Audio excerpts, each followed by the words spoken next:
ini kita bakal membahas salah satu gejala sosial yang sedang marak dibicarakan, yaitu demoralisasi.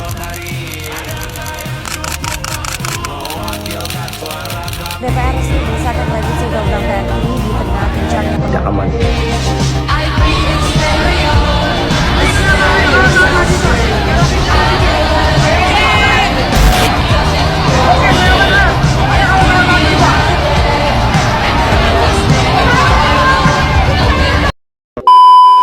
Nah, supaya lebih jelas, kita bahas dari pertanyaan-pertanyaan yang dasar dulu ya. Yang pertama, menurut sudut pandang sosiologi, gimana sih demoralisasi ini bisa dijelaskan? Menurut sosiologi, demoralisasi itu adalah penurunan moral dari suatu individu atau kelompok. Tapi itu bukan sekedar salah dari individu tersebut atau kelompok tersebut, tetapi itu ada hubungan dari individu antar individu atau kelompok, bahkan lingkungan. Juga itu bahkan bisa dari lingkungan keluarga. Nah, kalau dari penyebabnya itu sendiri, kenapa sih demoralisasi ini bisa terjadi atau bisa muncul? Biasanya demoralisasi itu terjadi di anak muda yang sedang mencari jati diri. Mereka ingin mendapatkan perhatian dari keluarga, dari orang-orang sekitarnya, tetapi keluarganya tidak memberikan perhatian yang baik kepada dia dan tidak mengajarkan hal-hal baik. Jadi dia mencari perhatian dari luar, lingkungan luar mungkin. Dan mereka mendapatkan perhatian dari luar. Mereka dari luar itu memiliki dampak buruk ke anak tersebut dan dia jadi ikut-ikutan dan melakukan sesuatu yang tidak bermoral. Intinya itu mempengaruhi pada cara bersikap dari individu tersebut, teman-teman. Ya, jadi hama.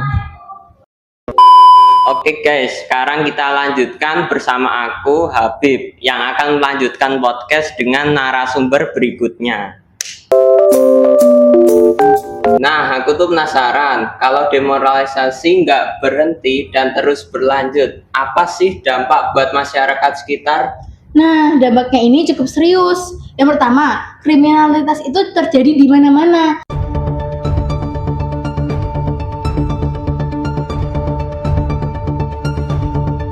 Terutama pada kalangan anak muda zaman sekarang yang mencuri, terus melakukan kritik, terus korupsi. Seorang kepala sekolah di Kabupaten Goa, Sulawesi Selatan berinisial MS ditetapkan sebagai tersangka atas dugaan kasus korupsi dan menganiaya. Itu kan sangat buruk ya bagi kita. Betul. Lalu solidaritas antar warga itu melemah. Warga yang awalnya mereka akrab, terus sering ngobrol bareng, tali persaudaraannya sangat bagus, itu makin lama tuh mulai merenggang karena ya ini kurangnya kepercayaan. Lalu kepercayaan kepada lembaga-lembaga sosial itu mulai melemah. Indonesia memang sekarang butuh small wins karena kita kalau dilihat dari indeks kepercayaan itu lumayan concerning. Warga yang awalnya percaya kepada lembaga-lembaga sosial, terkadang mereka sudah mengecewakan masyarakat ya, kayak melakukan korupsi atau sebagainya.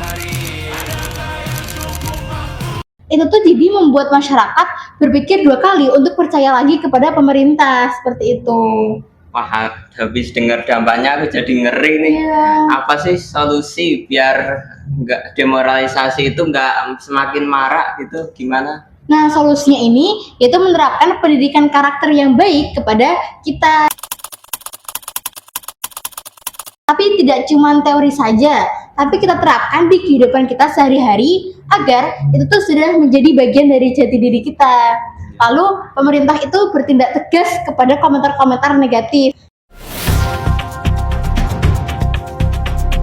Nah, ini biasanya tuh anak muda kan sering nih menggunakan media sosial, tapi nggak cuma scroll IG, scroll TikTok. Kita juga menggunakan media sosial itu sebagai ajang untuk menyalurkan aspirasi, tapi dengan kata-kata yang positif, jangan kata-kata yang negatif yang bisa memicu keributan seperti itu.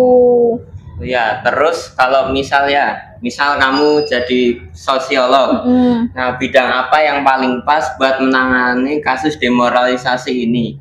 Nah, kalau aku jadi sosiolog itu aku bakal fokus di sosiologi budaya dan sosiologi pendidikan. Nah, ini ada alasannya guys, karena pendidikan dan budaya itu membantu moral itu gampang atau mudah untuk memasuki masyarakat dari yang mulai anak kecil sampai orang yang dewasa. Nah, di sini sosiolog berperan sebagai peneliti, pendidik, dan konsultan. Itu kan sangat membantu kita semua seperti itu. Oke, sekarang kita akan beralih ke narasumber yang terakhir. Oke, yang terakhir Mas Nadif. Aku pengen tahu nih, apa pembelajaran positif yang bisa kita ambil dari kasus demoralisasi ini? Oke, yang pertama itu moral itu sangat penting dan kita jangan meninggalkan identitas dan norma. Kita mengikuti perkembangan zaman ini sangat-sangat boleh. Ya. Terus untuk masyarakat, sekolah dan keluarga itu harus sama-sama kerjasama, dan juga anak muda itu harus sadar diri bahwa perilaku mereka itu sangat berpengaruh besar ke masa depan nanti untuk bangsa ini. Itu kurang lebih ya dari saya seperti itu. Nah, dari podcast sebelumnya kita bisa ambil kesimpulan loh. Apa sih kesimpulannya? Jadi, demoralisasi itu merupakan gejala sosial di mana norma dan nilai moral di masyarakat mulai luntur. Nah, ini dipicu karena pengaruh budaya asing, penyalahgunaan teknologi, dan kurangnya peran keluarga dan sekolah. Nah, bisa kita lihat nih dampaknya. Bisa kita lihat dari meningkatnya tingkat kriminalitas dan juga melemahnya solidaritas sosial. Terus gimana dong cara ngatasinya? Dengan cara memperkuat pendidikan karakter dan juga keteladanan peran dari orang tua serta guru. Jadi intinya demoralisasi itu alarm bagi kita semua buat tetap jaga nilai moral di masyarakat di tengah perubahan zaman.